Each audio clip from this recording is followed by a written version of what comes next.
Hello and welcome to another edition of Motor Cars Enthusiasts. Right off the bat on today's show, we've talked about the Pininfarina Battista before when it's made its official debut at the Geneva Motor Show. But now it's coming stateside. It's going to make its American debut at the New York Auto Show. It's just in a handful of hours' time. This all-electric, all-wheel drive, nearly 2,000 horsepower supercar with 300 miles of range and a 0 to 60 run in under 2 seconds with a top speed around 250 miles an hour. A little more information has trickled out about this machine, including pricing and availability. They're only going to build 150 of these things for the world, only 50 of them coming to the United States, with a starting price of $2.5 million. Now, the New York Auto Show is only hours away, so hopefully we'll hear a whole lot more about this particular machine and all the good stuff that's going to debut there in New York. Next up on the list, another vehicle that we've been anxiously awaiting for its debut is the mid-engine Chevrolet Corvette, the C8 Corvette. Well, the CEO of General Motors, Mary Barra, showed up to a charity fundraising event in the very same C8 Corvette you see in this photograph with Mary Barra. And of course, you can see written on the vehicle is a date. That's July 18th of 2019. That will be the official standalone event that they're going to show off this particular machine. Now, there's a lot of questions to be answered, and hopefully some information is going to trickle out ahead of time in this deal. But even though, coming up July 18th, we'll know all we need to know about this machine, and hopefully a whole lot more. So definitely stay tuned for that information.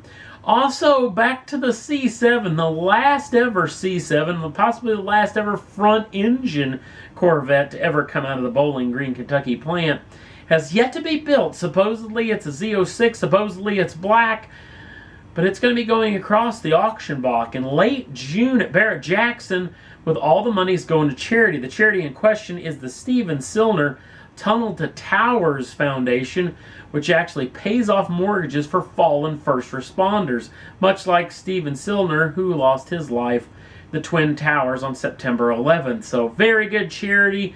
Hopefully Barrett-Jackson and General Motors can raise a lot of cash for that particular charity. And last up on the list, possibly the funniest automotive news you may hear all day, and it involves the Tesla Model 3. And maybe it's only funny to me. With a little bit of house cleaning ahead, supposedly there's some bills going through the U.S. government that possibly could extend the tax credits for this machine. But we'll have to see on those deals. Tax credits not only for Tesla, but also for General Motors, who both pretty much run through their tax credits and are down at that halfway of what the money that's supposed to be was. $7,500 was what it was in the beginning, but now it's only half of that. Back to the Tesla Model 3. Because remember when this thing debuted and it was all, oh, this is the car for the people, you know, $35,000. It's one that almost anybody can afford, especially thanks to the $7,500 tax break, which is already gone.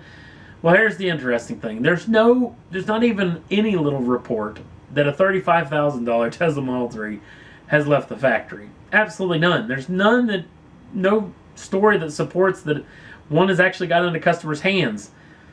And they're already phasing it out. Yes, you heard me right. They're getting rid of the $35,000, the car that never was, because the average transaction for these things is well over $50,000. In fact, well over $60,000 in a lot of cases. So here's the deal.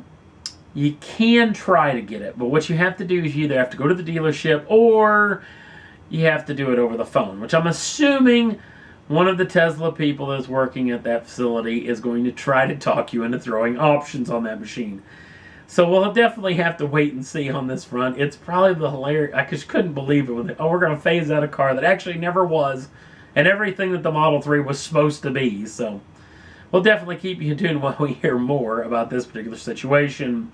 And that's all there was that I thought was worth talking about for this edition of Motor Cars Enthusiasts. Don't forget to like us over on the Facebook page.